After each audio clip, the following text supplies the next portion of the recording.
Konko Talk.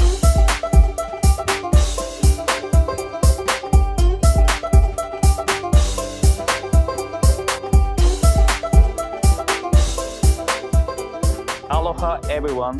Thank you very much for listening to this program. Konko Talk is a program where people in the Konko phase talk about various topics. The thoughts and opinion we share on this program may differ from yours, but we hope that you will enjoy and learn something new. Perhaps we will learn something new that may affect our thoughts, behaviors, and actions for the better. Our different backgrounds, religion, thought, and culture provide a diversity that strengthens our community. Just like biodiversity is essential for a healthy planet Earth. I am Koichi Konko from the Konko Mission of Honolulu. Joining me are Aimee and Edna. How are you doing today? Hi, good. Hello, everybody. Good. Thank you very much for joining us. Today's topic is traveling because I miss traveling to Japan. Many places start to open, although some influence from COVID still going around. Actually, Japan kind of opening, but still kind of strict. We plan to visit Japan pretty soon, so I thought the traveling is pretty good. So I'd like to ask you, do you have any favorite place to travel? Japan. Japan is my number one favorite place to travel. Aimee mo? Yep. Can you tell me why? You want to go first? Well, I don't know. For me, Japan is now like more like a second home type of situation. Going home. Like I lived there for 4 years. I have a lot of friends still there. A lot of my relatives are there.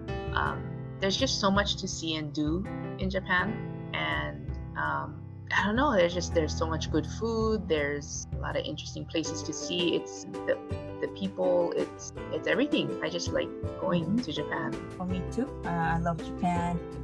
It's very safe, very clean. People are nice, and every time I go to Japan, it feels like my DNA that was sleeping, it just suddenly wakes back up again. Because, my blood is Japanese. So when I go back to the motherland, I consider Japan my motherland. Even if I was born in America, I feel really extremely happy and excited, just so alive, Not that I don't feel alive right now. I mean, I feel totally alive too, but it's a different kind of feeling when I go to Japan. It brings so much joy. And the food is really good, and there's so much things to look forward to, places to see, and all my relatives also. It is like my second home. Do you like to visit the same place or something new? Like to go different places? I think I tend to end up going to the same places. It's just, especially when you have to travel from Hawaii there, it's a limited amount of time. I end up going to the same places. It's always Okayama and Fukuoka, and that's about it. Yeah, same for me. I mean, because my relatives and friends all live in Japan, I end up going to the same place as well. Like Oita, where my mom's side lives, and Ehime, where my dad's side lives. Hiroshima, where my uncle's church is at. We always go there. And Amagi Church, where I did Shugyo, spiritual training, and Gohonbu, the headquarters. I go there. As for tourist locations, I don't mind going to the Himeji Castle over and over again, because that place just sparks so much joy. I love that place. Me and Clayton, my husband, we love the Himeji Castle. So I think I've been there 3 times. Wow. Mm-hmm. And I want to go to Ise again. Ise Shrine, the Grand Shrine. Oh my goodness, that place has so much energy. I've never visited Ise Shrine yet. Even though I live in Japan and raised in Japan, I found out that most of the people living in Hawaii travel Japan more than me. Yeah. I've never been to Hokkaido. Oh, really? Oh my goodness, Hokkaido, the food. Have you been there, Amy? Yes. During Christmas. See? The seafood. Oh my goodness. And the milk products, like ice cream. Yeah. It blows the mind, It's not fun walking in Hokkaido though, in the snow. Oh, yeah. Oh, you went during the snow. Oh, I went during Christmas, yeah. Oh, Christmas, so snowing, and that's the first time I saw icicles. They have they actually have warning signs not to walk under the icicles Oh because yeah. it's dangerous. Oh, so like, People get hurt. Yeah. you Yep. look up and it pokes your eyeball. Yeah, exactly. Wow. Hokkaido is nice. I wish I traveled more actually while I was living in Japan. I should have traveled more within the country. I didn't take advantage of being there.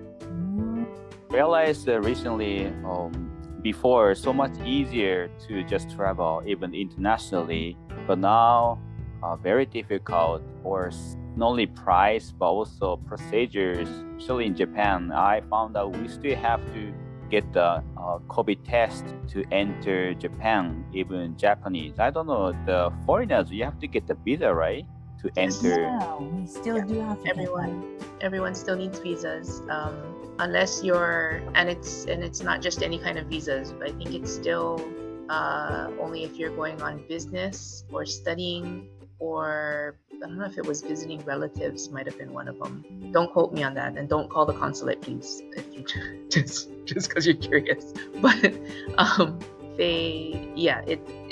it's very strict still. They did ease the restrictions a lot, because up until I think it was June 1st, everyone had to, even Japanese nationals going back, had to quarantine for at least 3 days, and you had to test upon arrival. You had to test before you left, within 72 hours before leaving, and then when you arrive at the airport, you had to test, and then from there they take you to the quarantine hotel for at least 3 days. Yeah. And then you test continuously while you're in quarantine, and then I think it was you can go home or go wherever after that. But I mean, before that it was like a whole, was it 7 days of quarantine or something? The quarantine, the length of time that you had to quarantine has greatly reduced, but they're still very cautious. So do we still need that My SOS app thingy? Yes, I think so. I believe so. The recommendation, right? The government recommend to have that, right? It's not a requirement. It's not a requirement? I don't know. Oh, because for foreigners, or maybe for foreigners, you have to have it. You have to have a smartphone. You have to rent if you don't have. Right.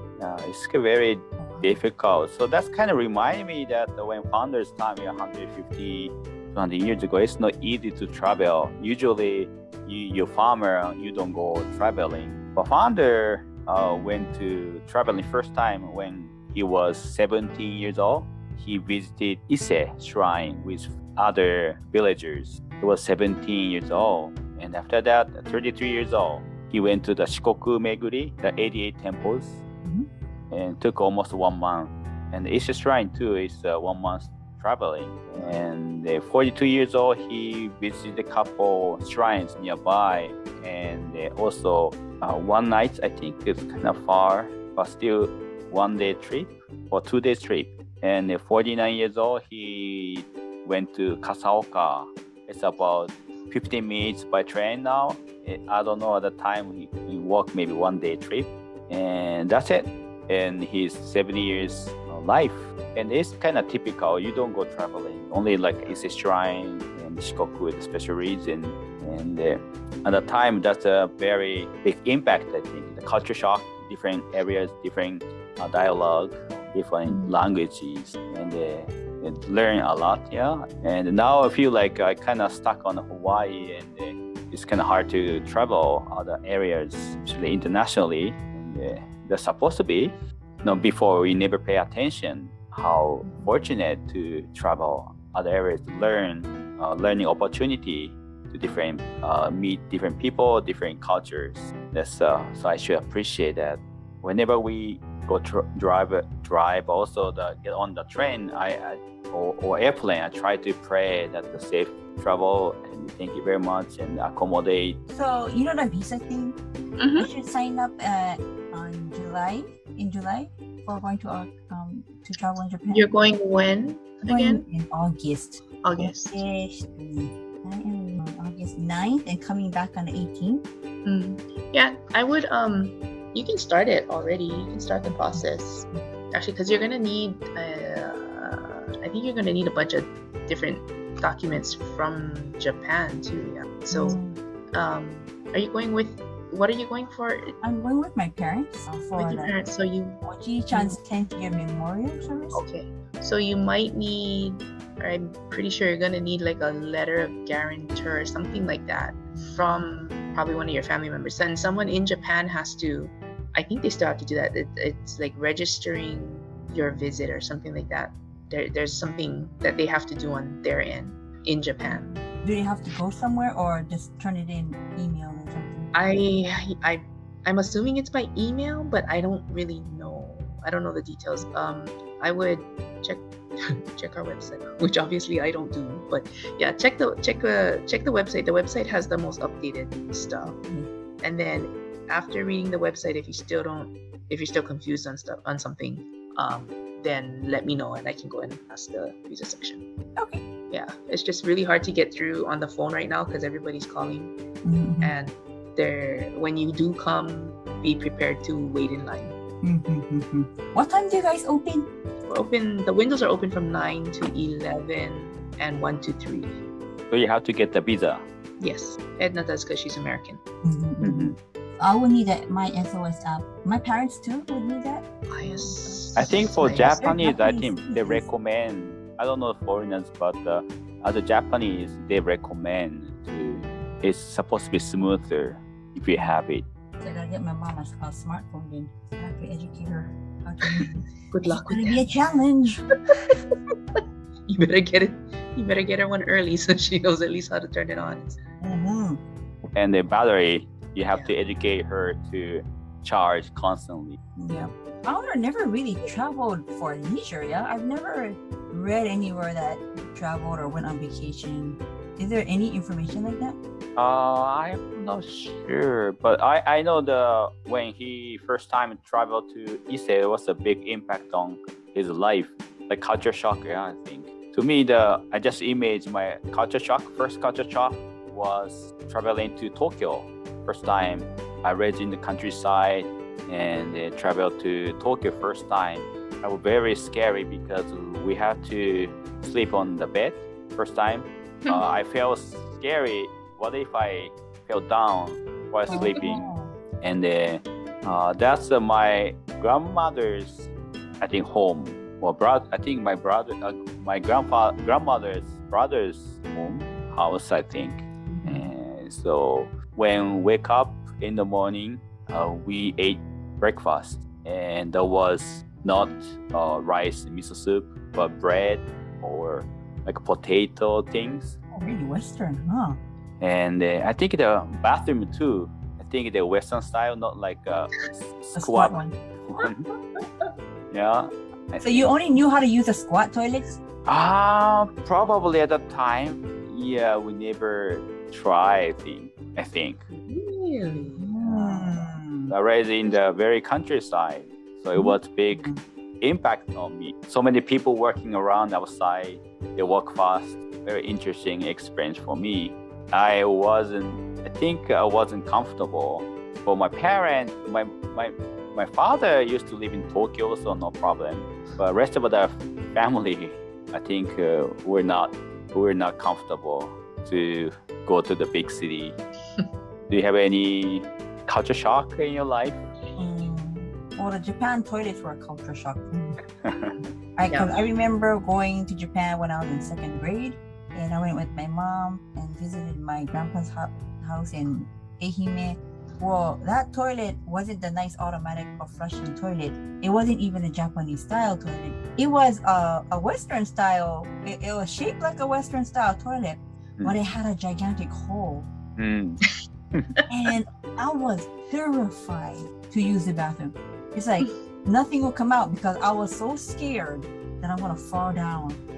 That's gonna like swallow me, you know?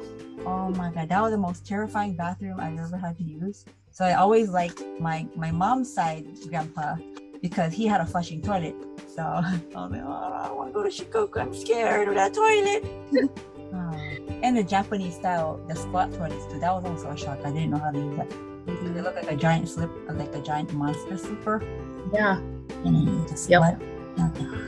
don't know how to use this. Which way am I supposed to face, right?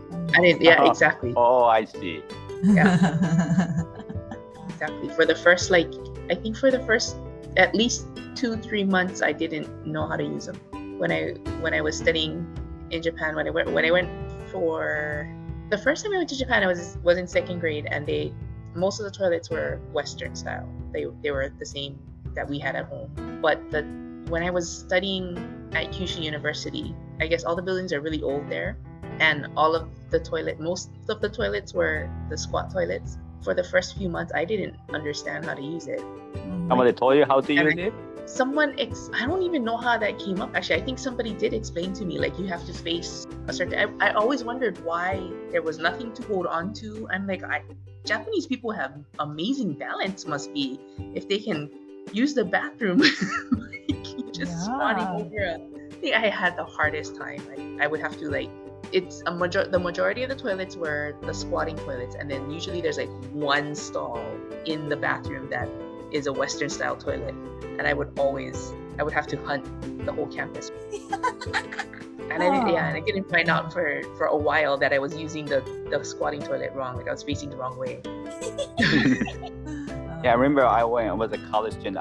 Until college student, I chose to use Japanese style, even though there's a Western style toilet. I wanted to use Japanese style, even though summertime you have to stay a long time, squat for a long time. Sometimes very tiring, but still I wanted to use Japanese style. And after everything done, sometimes my leg was so tired, and so much sweat came out. It's a workout. I would imagine so. Maybe that's why they live long in Japan, Could be.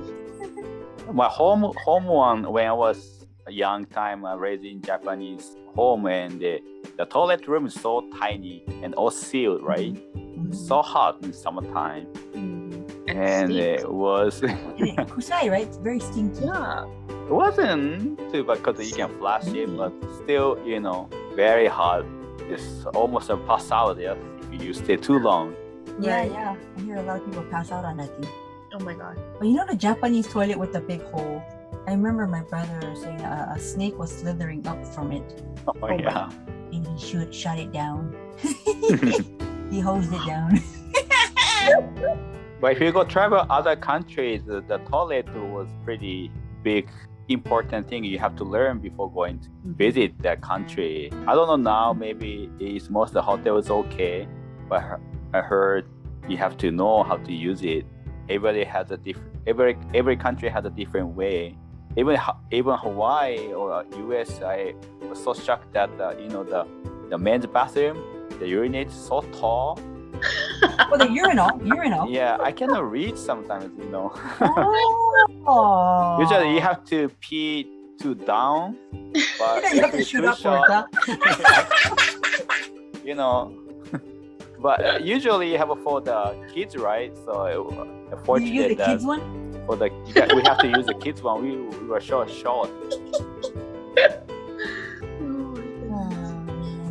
Yeah, toilets usually become one of the first things that you need to figure out when you go to a foreign country. Mm-hmm. Yeah. Or any outing, actually. Yeah. Even in Hawaii, any outing that I go to, I gotta know where there's the closest. Like, I don't go hiking or I don't go to the beach unless I know there's a nice, safe bathroom over there. Yeah. Bathroom is very important. Hey, today's topic should be bathrooms or toilets. Supposed to be traveling, Yeah, like traveling. Like when I went to Shanghai. Oh, you went to Shanghai? I went to Shanghai when I was still living in Japan. But my teacher friends took me to Shanghai, and I was so nervous about the bathrooms because I heard horror stories about Chinese bathrooms. Right. Like you have to do it in front of everybody, right? Yeah. Was it like no that? Doors. But fortunately, it wasn't like that because otherwise I would not have ever gone to the bathroom. I would have just It was all Western. Yeah, I guess we stayed in areas that are more Western, so for tourists. Wow. I wouldn't know what to do if you have to just pee in front of everybody. Yeah, right. The thing I had to get used to in Japan though was making sure I had a towel or a handkerchief everywhere I went. Yeah, because they don't have paper They towels. don't have paper towels. Yeah, that was a shock. And trash cans are very rare in Japan too. Mm-hmm. So we went to Tokyo and then there weren't any public trash cans anywhere. So we had to take our rubbish wherever we go. That's a more recent thing though, right? Because that's I think so, yes. no trash cans. Yeah. I don't remember that being an issue when I went. Definitely the cleanliness of public areas in Japan was a culture shock. The speed of people walking in Japan. Oh yeah, especially was a Tokyo. culture shock. Yeah. Only the big city, right? Big cities, but even in Okayama, I mean, I felt like I think I eventually got used to it, but walking I realized how fast I started to walk whenever my mom would come and visit. And she was like super slow walking everywhere, and it drove me insane. And I realized, oh, people walk really fast here compared to people in Hawaii. Yeah, I think people living in Hawaii walk slow. I remember when we went to Korea all together, Hawaii church members, maybe at 12, 20, less than maybe that was 20. Fun. And I was very nervous because I can read Korean at all. We went to subway and have to follow the guide who live in Korea for a long time from Japan. So I can talk him in Japanese and he can talk Korean too. He can read the Korean. We went to the subway all together and he know where he should go and I like to follow. We need to follow. We lost him. We all lost in big city. But people from Hawaii walk so slow. Yeah. I'm in between. I was so nervous, and I'm gonna miss him. You know, I have to catch him, but the other group from Hawaii is so slow, and it was so that's interesting because I cannot read Korean at all in the subway. I don't know where you're going. I don't know where we are now. Yeah, and I was first time English I can read and understand. Japanese of course, but Korean zero information from sign. I was so nervous. I understand the meaning. You cannot read letters is very uncomfortable. Yeah, stressful, yeah. Yeah. No, I remember that time we went to Korea. And we went to the North Korea too. We went on a tour to Panmunjom. And during that, I will never forget, on that bus ride, the tour guide collected all of our passports. Throughout the whole duration of the tour, she held on to her passports, and I was very uncomfortable with that. And we had to sign a waiver saying that if the North should attack and we die, they are not liable for our death. Should a sudden combat occur, we had to sign our life away. I was like, oh my gosh, this is kind of crazy, it's scary, but I'll never get another opportunity like this. So I did sign that paper, and I went to North Korea. It's kind of scary, you know? They're holding guns and north and south. They even showed us to the world's most dangerous golf course. It's a one-hole golf. And the reason why it's called the most dangerous is because there are landmines everywhere. Oh, really? Yeah. So I remember that very clearly. That was really cool. And we passed under these bridges that were packed with dynamite. So it could explode any minute if you press the button, if the North would come and attack. And passing under the bridge was pretty scary too. Like, ooh, another dynamite bridge, For all these times I have traveled, I'm really grateful that we've been protected, that Kami-sama protected us and guided us. We've always had great trips. And before we go on trips, of course, we go do otoroke. We go to a church and we tell sensei that we are going to so-and-so from when to where, We kind of give like the itinerary to sensei so he can pray for us. And before I go onto the airplane, I always touch the body of the airplane and I say, "Onegai shimasu," like we put our lives into your care, kind of thing. Like, please take care of us, airplane.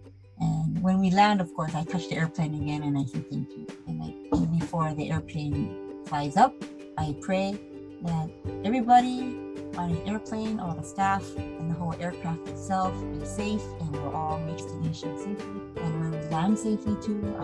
Give thanks to Kami-sama for so much arrived, and I pray that everybody else has a wonderful vacation purpose they're here for. I do pray too when get on the airplane, when get on the train. I think we should pray, safe destination. Also, I get on the airplane. I feel like the airplane uses so much fuel, and maybe it's not good for the Earth's atmosphere, and they allow us to use airplane. I feel like thankful and grateful we are allowed to use airplane. Not only this airplane, but so many airplanes flying at the same time, and still the Earth accommodate for us. I feel that way. Considering how ginormous the airplane is and how heavy it is and how many lives are on that, it's really like a miracle that it can fly across the Pacific to the other side safely. It may be something that we take for granted, but wow, every time we land safely, I'm like, thank you so much that we got here. Because, occasionally we hear like plane crashes, and people in those plane crashes, they never would have excited, like, you never know. I remember a story that Luan Sensei shared of San Francisco Church. She shared when she travels, especially by herself, you know how sometimes she sits in the aisle seat, or we sit in the aisle seat, and there's another person sitting next to us, and she always does like a courtesy greeting to the person and introduces herself first, and then she tells them, I may be sleeping, so please wake me up after me. So she gives like a courtesy, like, you can tap my shoulder, I totally don't mind. And that will make the other person feel very comfortable. And I thought that was a very, very good idea. So I took that idea too, and I use it when I traveled alone. And it creates a really nice atmosphere, we feel comfortable. We each other feel comfortable, even though we're complete strangers. I think that's kokoro kubari, to think about the other person. Because sometimes you really, really need to use the bathroom, but like they have their whole head on the table like this, and you feel bad waking them up, but you feel like your bladder is gonna explode any minute. And you're like, you don't know what to do. But if they say, yeah, just wake me up anytime, then you feel okay waking them up and saying, hey, I'm so sorry, like, can you move, So I really like that sermon. I think that's a good idea too. I remember when from Japan to Hawaii, I was alone, or maybe my family sits other seat. Next to me was so little. I don't know, they know each other, but they talk all the way from Japan to Hawaii. I felt that way. They talk a lot, even nighttime. We're supposed to sleep, but they talk continuously, kind of loud, and totally strangers. So I feel kind of scary if I say something, they might mad at me or not. So I have to be patient. Nowadays, sometimes it's very, scary, just short temper guy. And what if something happened?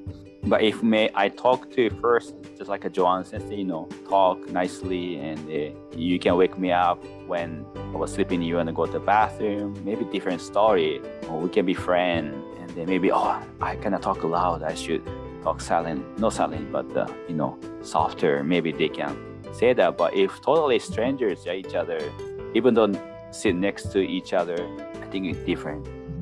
Oh, you know what else I noticed?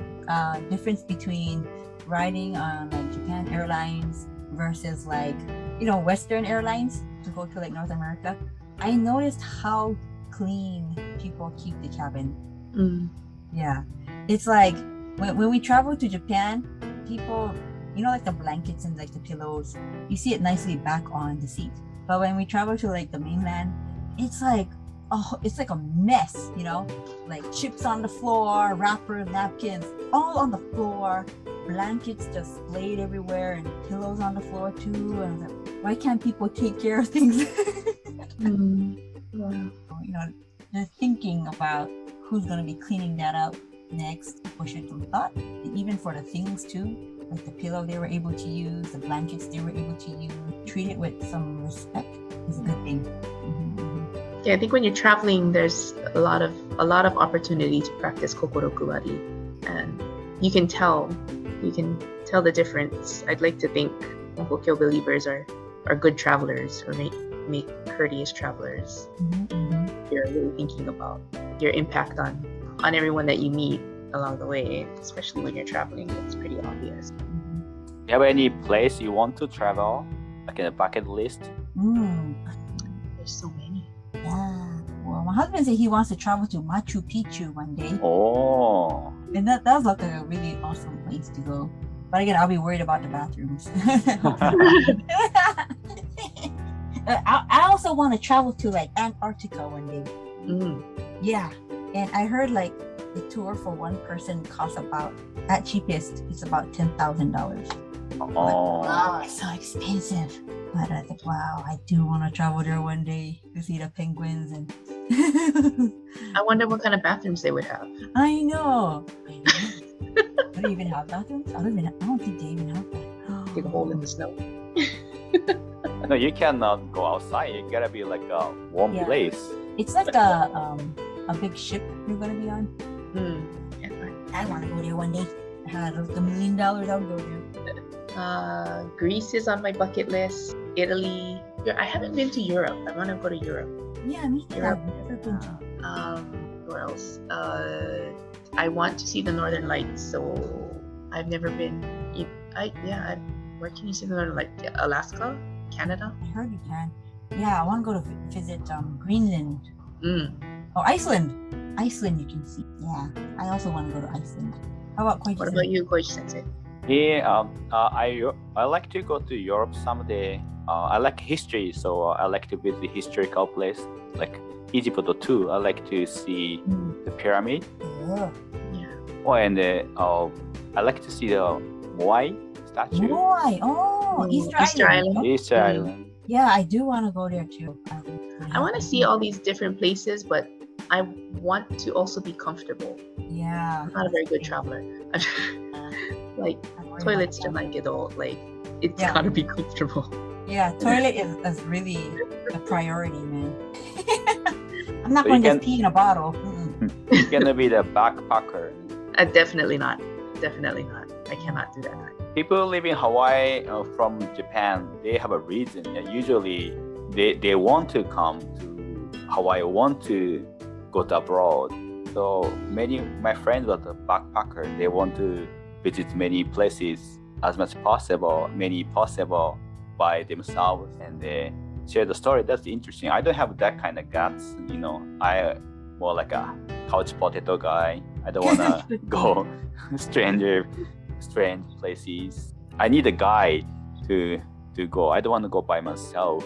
Yeah, guide is very important, I think. Guide, and you have to trust the guide. Yeah, somebody who knows culture and everything.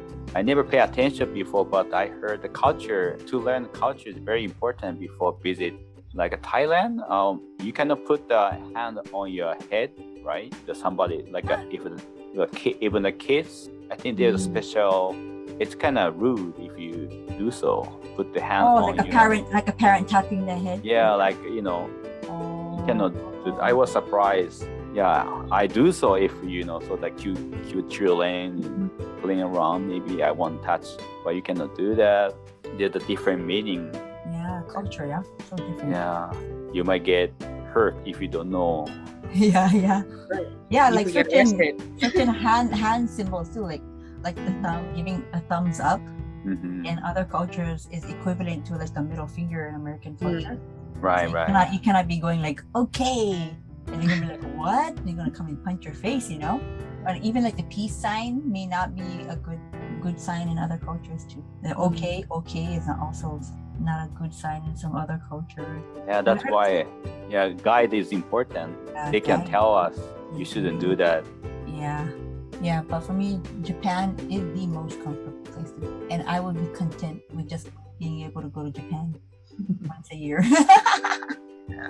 Yeah. Hopefully things go back to pre-COVID times where Americans don't need visas to visit.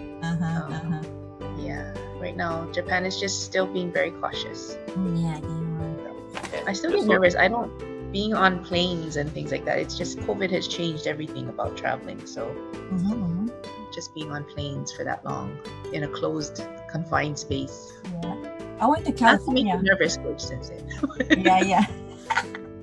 I just went to California last week. Yes. I didn't post it on Facebook or anything because people wanted it to be kept private.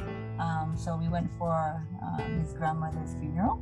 Oh. His grandmother passed away at the age of 101. Wow. 101. So it's really a celebration of life. And, It's okay too. It's gonna be published, you know. Oh yeah, that's fine.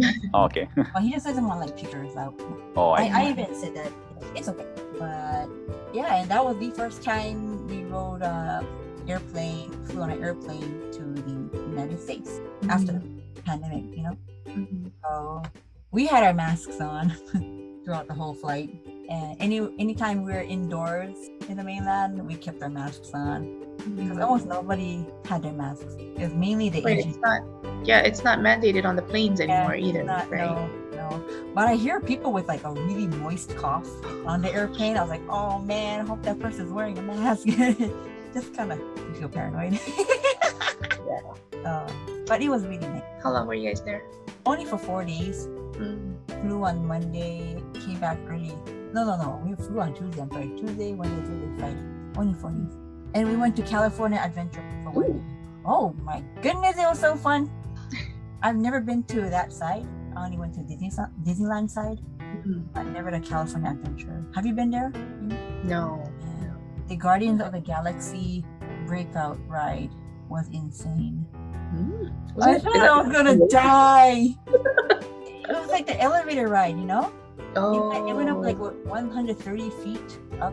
And they just drop you. And they just drop you. It's not just drop you. They speed drop you, and then they speed up you. You know. Oh my god. And it happened at least 6 times, up and down, up and down.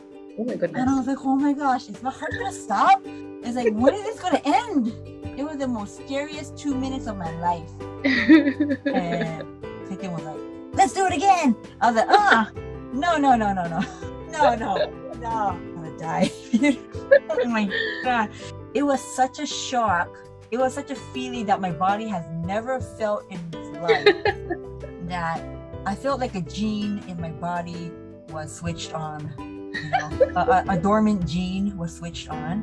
And I thought I was going to be like psychologically messed up the next day. But hey, I felt wonderful after that. I was like, wow. I don't want to do it again, but I'm glad I did it. You know, I felt so alive.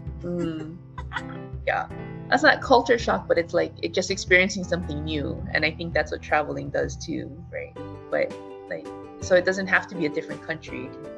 Just experiencing something new, and going to we don't have like amusement parks like that here in Hawaii. So, yeah, I rode my first roller coaster the other year, pre-COVID, the last trip or something, and it was the first time I went on a roller coaster. And that was, it was Knott's Berry Farm. They have crazy ones, right? I think it's called Montezuma's Revenge. It's like a short one. It's a short one, but it's like shoots you one way and then comes back and goes. It does like it does it twice or something. And I screamed my head off the whole entire time. But I've never done roller coasters. I just couldn't handle roller coasters. I did that for the first time. So I know exactly what you mean when it's like you never want to do it again, but you feel great afterwards. Yeah. Totally awesome. I wanted to go on a roller coaster, but Clayton didn't want to. So I said, if you can handle that elevator ride, you can totally handle this roller coaster. Yeah. Like the next time we go, I'm definitely gonna make him go on that roller coaster. He was more scared of the Ferris wheel. Really? He was really scared of that because oh no. I was like, this is nice. Look at the view. But he didn't want to ride the Ferris wheel that that moves around. We went on the one that is fixated. Oh, okay. There's one that it's on this this rack thingy, and depending on which angle it goes, ka-chunk, ka-chunk. I was like, oh my god. Right. Yeah, those were kind of scary. I screaming on that one. It was fun. No recession there. Oh gosh. Business as usual. No one wearing masks at the amusement parks. No one wearing masks. Wow. Except for a few Asians that I did see. Yeah, that's interesting. In a different country or different people have a different ideas I watched the Japanese TV and they said that the Hakujin was so crazy. Look at they saw nobody wearing mask and everything.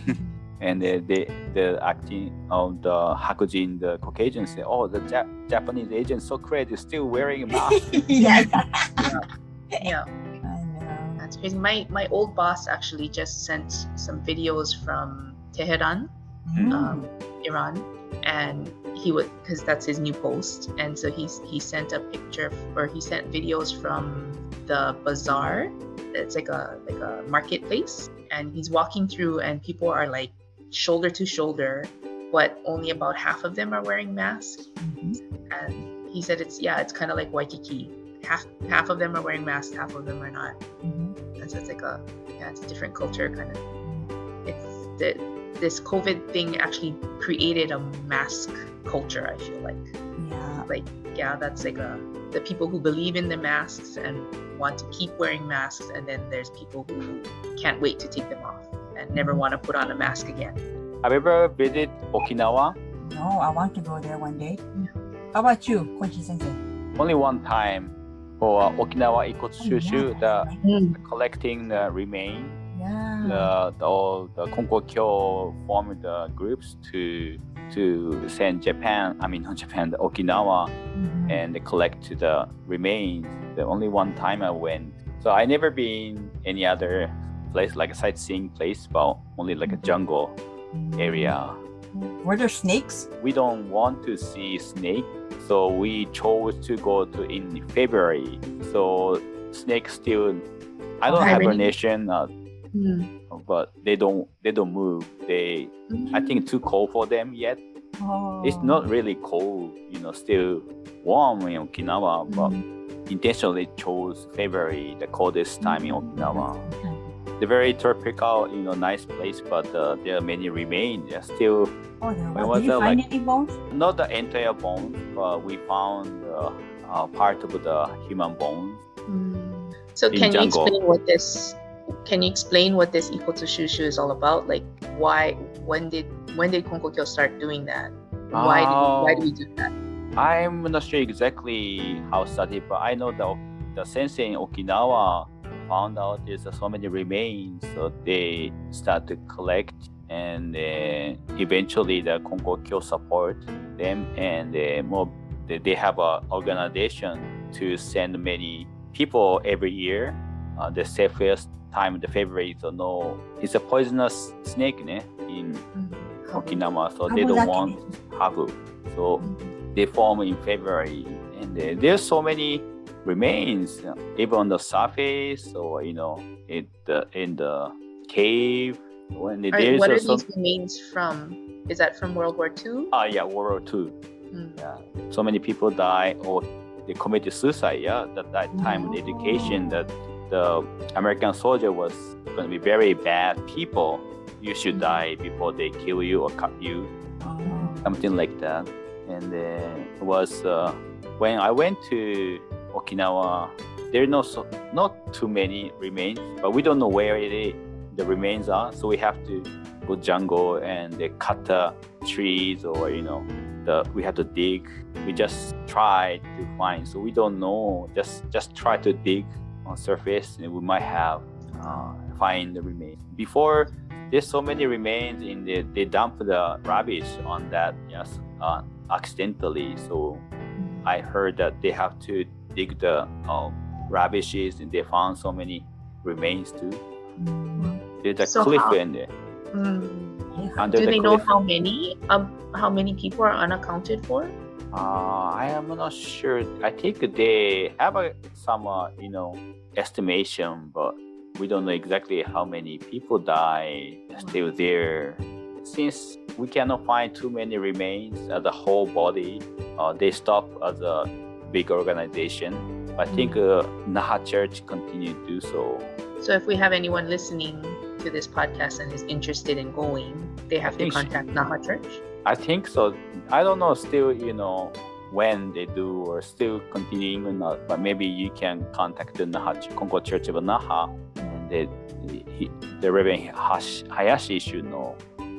After remains, we have a services, memory service for all those who died in Okinawa. Wow, we should do one from like Hawaii. A group from Hawaii. That might be interesting. Yeah, it would be good. You said so they don't do that every year anymore. No, I don't think so. Because like I think I remember like Roy saying he went. Oh, I see. Oh, he did. Yeah, I don't know with who, but. Holy Church and Shigose, yeah? Oya Sensei says, I remember. Yeah. Even though it's a Konkokyo activity, but not only Konkokyo, but people who want to join, anybody could join, even like American soldiers or survivor from World War II. Yeah. Yeah. So I think they still do it, but when I was working at Konko Gakuen, the 8th graders every year would go on a school trip to Okinawa, and that's where they learned about the war and what the people of Okinawa went through, and all of that kind of stuff. And I always wanted to go with them, but I never could. They wouldn't allow it. But yeah, it's a sad history. It's a beautiful place, but it has a very sad history. Right. Yeah, I heard during the war that in Okinawa that food was so scarce that they used to fry andagi in jet fuel. Yeah, or like motor oil. What? Yeah, I think that's so. Like it goes back to what you were saying about learning. It's always a good idea to learn about the history or culture of the place that you're going to go to before going there. Yeah. That just makes your experience richer, because you could go to Okinawa and just see beaches and visit Kokusai Dori. Yeah, and take a picture with the face of the pig or whatever it is that all the kids take a picture of. But then you would never know that side of Okinawa. That just makes you realize like the resilience of the people after coming through what they went through during the war, and how it kind of helps you to understand why they're so opposed to American military bases in Okinawa. There's all kinds of history there, and it's always a good idea to know about the place before you go there. It makes your experience that much richer. Anything else? Nope. Yeah, today's topic was traveling. But also we talk about we use a lot of time to talk about toilet. But I think we have a good talk, and I hope you like it. But I think time to end. But thank you very much for joining us today. Thank you very much to Aimee and Edna for today's session, Talk Story. I hope you can join us again. Thank you very much. I hope to see you next time. また会いましょう. Thank you. Thank you. Thank you. Bye bye. Bye.